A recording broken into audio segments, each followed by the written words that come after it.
Nia fantarantsika fa hoaminy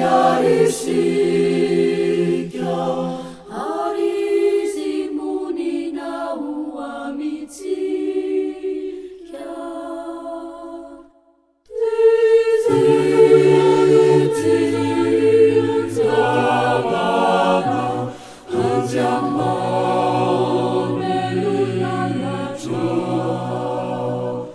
manambara faniray tena nirakany zanany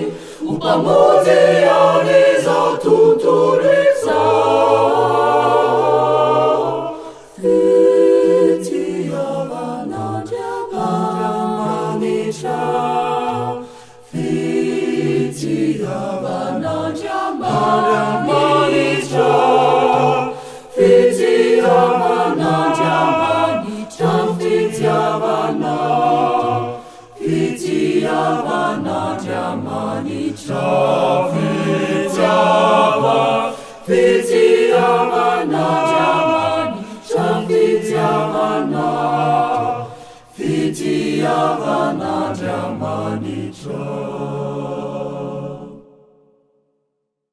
Zay miaiky fa i Jesu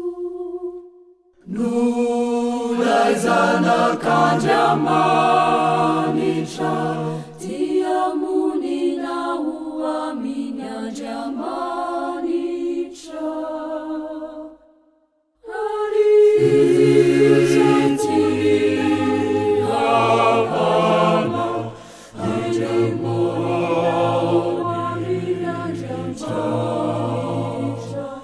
izahay de nahafantatra ary nino ny fitiavana izay ao amin'Andriamanitro antsika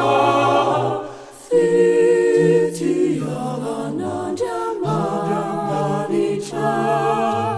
fitiavan'Andriamanitra fitiavan'Andriamanitra